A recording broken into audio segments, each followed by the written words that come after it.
George, I'm excited to here I am listening to the likes of Dr. Brownwald and Dr. Fuster talking about CT and coronary calcium when I can remember giving speeches when there were three people in the room, Rob Schwartz, myself, and some drunk who got lost stumbling into the wrong ACC-AHA session. So we've come a long way, and let's try to talk about this. I'm going to try and blend a lot of this stuff is philosophy. That's what we do, and this is really my current philosophy on the situation. We really can't exploit the proper way to define individuals without having a proper method of separating people from high and low risk. If we misclassify people, then many higher risk people would not be identified, denying them what we now consider to be considerably advantageous therapy.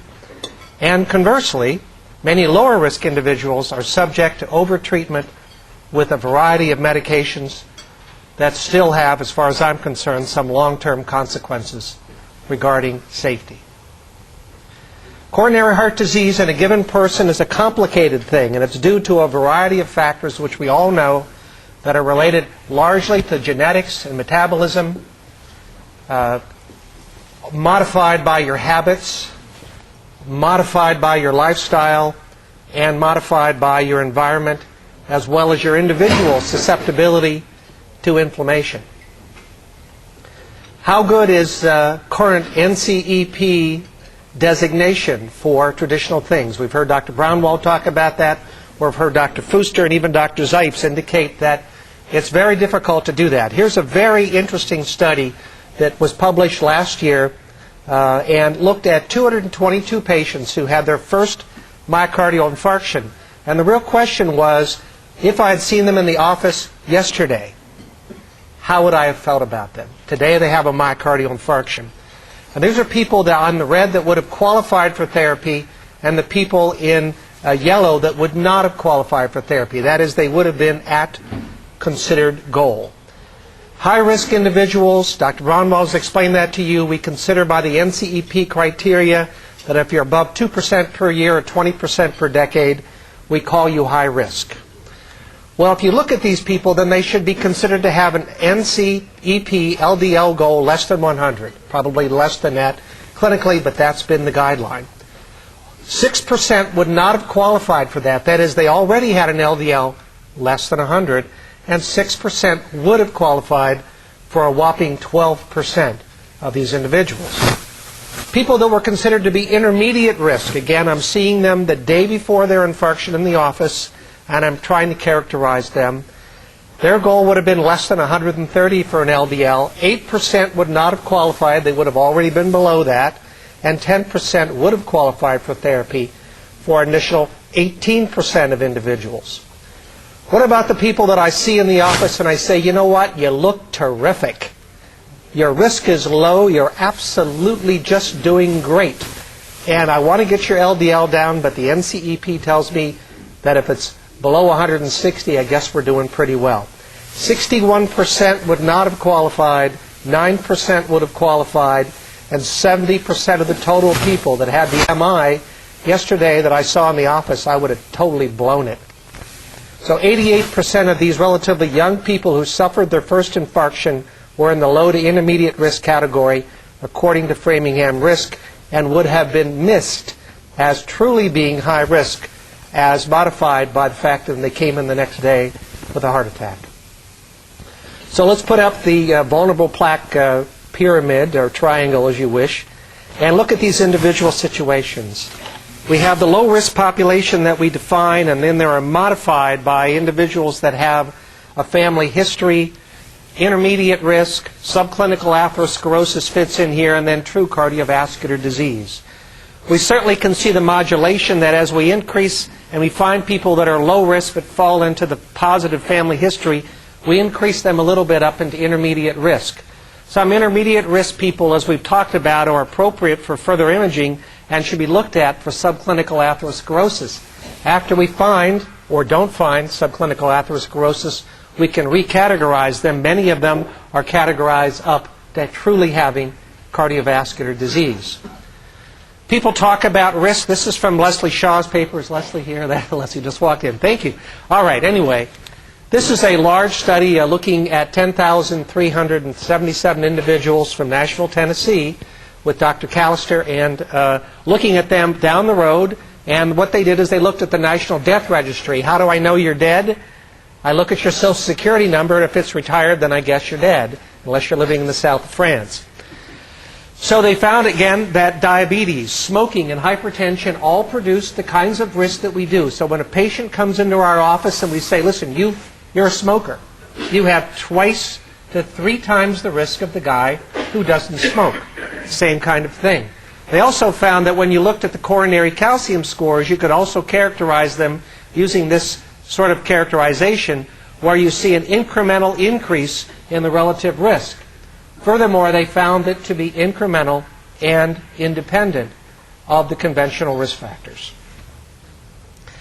Let me describe to you a very, very, very brief case of 2 individuals. They're 2 prominent men. You will know them when I show you their pictures. Both were smokers. Number 1 stopped. Number 2 continued to smoke. Both with limited exercise. Number 1 became an avid runner, lost weight, became very fit. Number 2 continued to be inactive and obese. Both number 1 and number 2 had a family history of premature death. So who's at greater risk to have a myocardial infarction?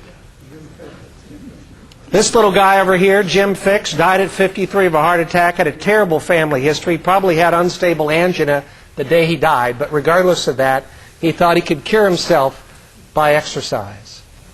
This gentleman over here just did whatever the hell he wanted, had a great time, and lived to be 91.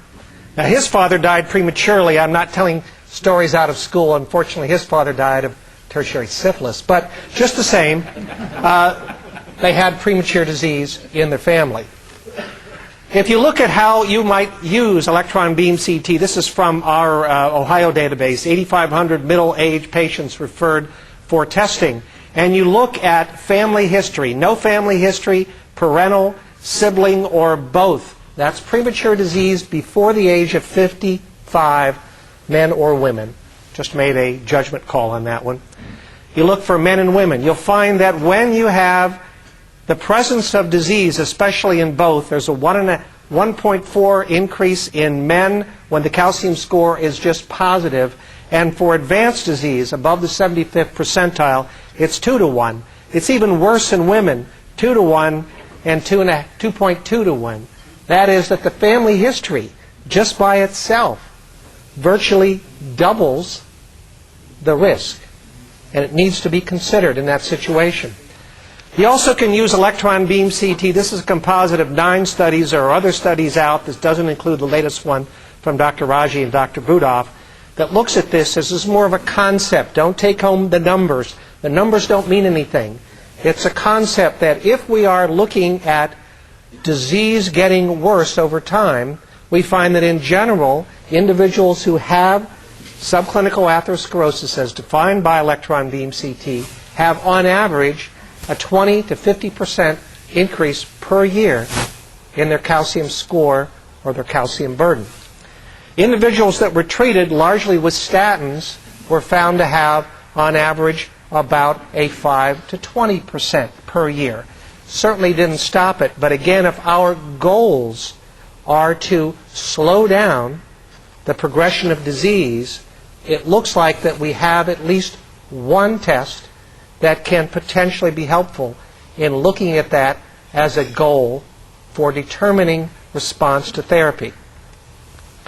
This is borrowed from Dr. Raji's paper. It's looking at a great group of individuals, again, that demonstrated looking at percentile ranking. When you look at percentile ranking, that's how you compare with the other kids your age. And when you see here that as you go up higher and higher in your ranking, remember, you don't want to be in the high ranking like every other thing. This is like golf scores. You want to be low. You don't want to be high. You can look at individuals and notice that the annual event risk goes up considerably.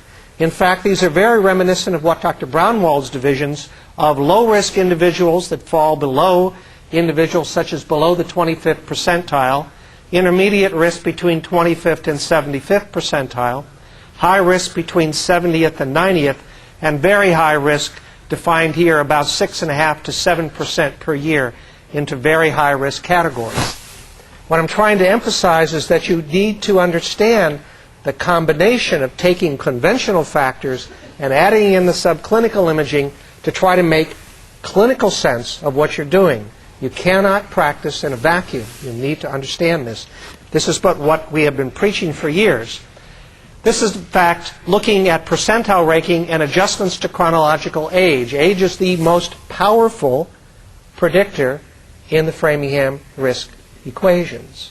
You can have a cholesterol of 450, but if you're 20 years old, the chances of you having a heart attack in the next decade are very remote. If you had the same thing when you're 60 years old, the chances are very high because of age. Less than 25th percentile, subtract 10 years, no adjustment for being the average guy, the average man or woman.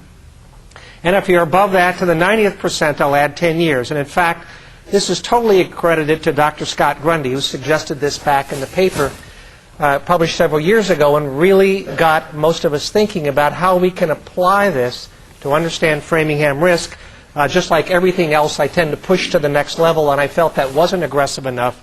And if you're above the 90th percentile, I actually make you 20 years older. Let's talk about how we apply these things. We talk about conventional low to intermediate risk individuals between the ages of 35 and 65. I've given you a male who has a total cholesterol of 210, HDL borderline acceptable, no diabetes, no smoking, systolic blood pressure mildly elevated. When you look at the Framingham risk, we divide people into low risk, intermediate risk, and high risk categories. Now, if you are to take the Framingham risk here in red and you look at the same numbers but you plug in just a different age, you get this curve. This individual at 35 would have been low risk, and by the time he becomes about 55, he would fall into intermediate risk.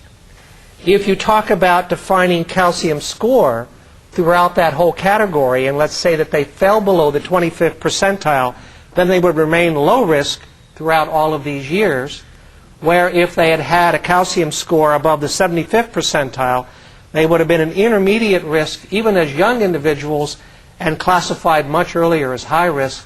And then once you get above the 90th percentile, they're high risk no matter what age they fall into. Let's look at intermediate to high risk, the same kind of situation, male, high cholesterol, low HDL, no diabetes, no smoking, and a lot higher systolic blood pressure. Same characterization. If you look at him as a Framingham risk, from age 35 to 65, he would have transitioned from low to intermediate to high risk with exactly the same numbers, other than the fact that he's getting older.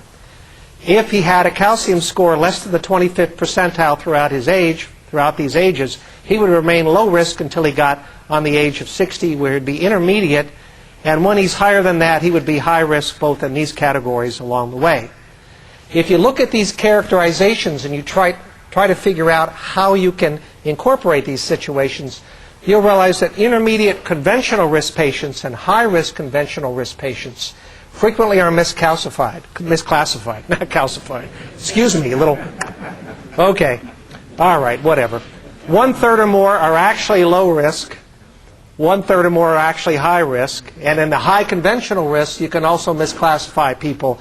So again, we go back to what Dr. Zipes had actually said. About 2/3 of the people we actually misclassify. They could be higher, they could be lower. We get it right about 33% of the time. So let's go back to the concept then. The incidence of coronary disease goes up with age. We agree with that. It makes perfectly good sense. We got tons and tons of data. But about that curve, there are highs and lows. And in fact, there are areas of insecurity in terms of calculating these situations. Where I think electron beam coronary calcium score comes in defining incremental value is within a specific age groups. Now, in the simplest analysis, incremental value is merely post-test likelihood over pre-test likelihood. Now, it could be a positive or negative number, but if you just give the absolute value, then it always goes up, or it always goes some way. And if you look at that, My interpretation is that electron beam CT has a value within these categories because the dominance of age takes over. So if you're a 70-year-old, personally, I think it probably doesn't add much incremental value to traditional factors. But within these huge loops here of insecurity, I think you can see the incremental value coming in. So risk increases as the calcium score and the percentile rank. And again, this is this point that we've stressed over for the years. It can't identify the vulnerable plaque, but it can help you identify the vulnerable patient, which is what we're talking about today. So at present, we've established the following. Coronary calcium is atherosclerosis. The magnitude of the score relates to the severity of the atherosclerotic disease. The calcium score, as well as the percentile rank, provide information in which to view risk factors rather than the other way around. The data on examining progression, although I didn't present that fully, are consistent with the potential to use that as the modifier of how well we're doing. It could be our report card for the individual. So the calcium score, again, extent of disease in a given person related to a consequence of a variety of factors, some of which we can measure and many of which we cannot measure. We can't put on a scale. We can't measure in a blood test. So it might make more sense to use this as the additional risk factor or the risk measurer. Incorporate that again with conventional assessments. So when you're talking about, again, the combination of the low risk and these situations, I've now changed this to atherosclerosis imaging, which is really where I think we should be going. And in fact, you see an increase. So EBT and other forms of atherosclerosis imaging, not just electron beam CT, take population statistics and they put them into a personal statistic situation. This is what you have as a person, not what 100 people have that look and smell the same as you. So by measuring this, it allows you to give the extent of what I call pre-symptomatic coronary heart disease. Thank you.